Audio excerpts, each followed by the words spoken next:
नाज़रीन कहते हैं कि जंग लाजिम हो तो लश्कर नहीं देखे जाते, हर मोमिन सीसा पिलाई दीवार बन जाता है। दुनिया की बेहतरीन टेक्नोलॉजी और तादाद के एतबार से बड़ी फौज के जोम ने भारत को शिकस्त की ऐसी गहरी खाई में धकेल दिया है जहां से निकलने में शायद उसे बरसों लग जाएं। कड़वाहट से भरपूर भारतीय फौज के लहजे अब मिनमिनाते हुए अपनी कौम को वजाहत देने पर मजबूर हो गए हैं।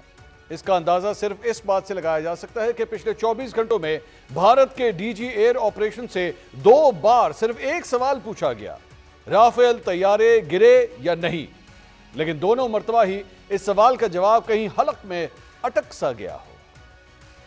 Sir, can you give a number of assets we lost, because there's been a lot of speculation going on, international media writing a lot of things about our platforms, including Rafale. I mean, Pakistan claiming that Rafale has been downed, etc. Can you put that question to rest and clarify on that? We are in a combat scenario and losses are a part of combat. As for the details, what could have been, how many numbers, which platform did we lose, at this time, I would not like to comment on that, and if I comment on anything, it will only be advantage adversary. So we don't want to give him any advantage at this stage. इस लड़ाई के details अभी हम share नहीं कर सकते हैं। कितने जहाज थे, किस तरह की लड़ाई हुई, these are questions of technical details which we may not be able to share firstly, and which may not be able to share explain to you the way it needs to be explained, and it is bound to happen.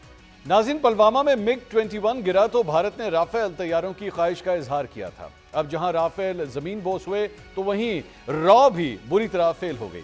Pakistan के भारत पर सिर्फ एक हमले ने सब कुछ बदल कर रख दिया। तारीख बदली, बयानिया बदला, गलतफहमियां बदली और आज दुनिया मुतरफ है कि पाकिस्तान ने जो किया वो जदीद तारीख का शानदार कारनामा है। फिर दुनिया ने वो लम्हा भी देखा जब भारत जमीनी, फिजाई, सफारती सतह पर हार कर घुटने टेकने पर मजबूर हो गया, जिसके बाद उसने जंगबंदी की ख्वाहिश का इजहार किया। Let me say it very clearly and put it on record. Pakistan never requested. Fact of the matter is that on the night of 6th and 7th May, the Indians requested after those attacks, and Pakistan gave a very clear response that we will communicate back only after we have given the response that this and retribution that this act deserves.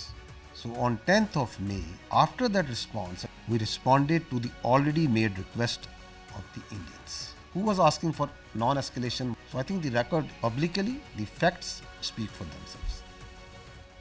नाज़रीन, जंग से पहले ही TV स्क्रीनों पर जंग का मैदान सजाने वाला भारत अब कशीदगी कम करने की बातें कर रहा है। तारीखी नाकामी की हजीमत से दो चार भारतीय वजीर आजम को अपोजिशन जमातें भी आड़े हाथों ले रही हैं। मकबूजा कश्मीर के कठपुतली वजीर आला भी अब इस बात का एतराफ़ कर रहे हैं कि जंग की वजह से पाकिस्तान कश्मीर को आलमी सतह पर उठाने में कामयाब हो गया है। Pakistan has, by design, unfortunately again managed to internationalize the question of Jammu and Kashmir. The US seems to be keen to inject itself in the role of a moderator, interlocutor, whatever word you want to use for it. जब नाम नरेंद्र होगा तो काम तो फिर surrender करना ही होगा। नरेंद्र मोदी भारत के वाहिद वजीर आजम बन गए हैं जो मैदान जंग में पाकिस्तान से सिर्फ 6 बरसों में 2 बार हार चुके हैं। अब भारत जंगी मैदान से भागकर सफारती महाज पर हाथ पांव मार रहा है। मुज़ाकरात की जो ऑफर पाकिस्तान ने पहलगाम वाक़े के बाद भारत को दी थी, वो ऑफर पूरी दुनिया में शर्मिंदगी उठाने के बाद भारत को तकरीबन 3 हफ्ते बाद समझ आ गई है। नाज़रीन, जंगी माहौल से निकलने के बाद पाकिस्तान और भारत मुज़ाकरात की मेज़ पर किन ऑप्शंस पर गौर कर सकते हैं, इस हवाले से आज हम 7 सवाल पूछते हैं। सवाल नंबर 1, बड़ी मईशत, बड़ी फौज, नाम नेहाद बड़ी जमहूरियत का दावेदार भारत जंग के बाद सफारती महाज पर भी बुरी तरह फेल हो गया। भारत अब अपनी खारजी महाज पर नाकामी का इल्जाम भी पाकिस्तान पर लगाएगा। सवाल नंबर 2, गुज़िश्ता 6 साल में जंगी महाज पर 2 बार हारने के बाद क्या अब यह कहा जा सकता है कि भारतीय वज़ीर आज़म नरेंद्र मोदी का हिंदुस्तान पर 11 साल हुक्मरानी का सूरज गरूब हो रहा है?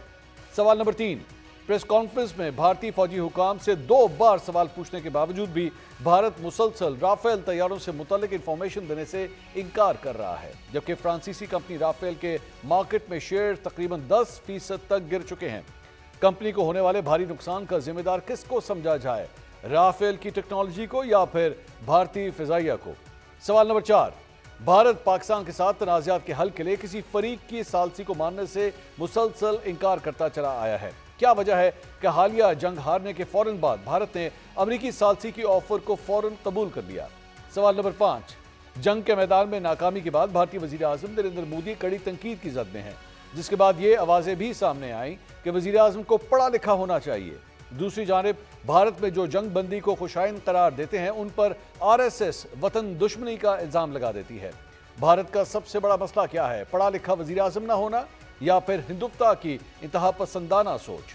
सवाल नंबर 6, पाकिस्तान ने भारत को पहलगाम वाक़े की आज़ादाना तहकीकात की पेशकश की। भारत ने इस पेशकश को कबूल करने के बजाय जंग मुसल्लत कर दी।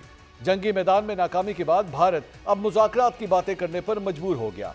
क्या इस सूरत हाल में भारत के साथ बराबरी की सतह पर मुज़ाकरात होने चाहिए या भारत को मुज़ाकरात की मेज पर एक हारे हुए फरीक के तौर पर ट्रीट करना चाहिए?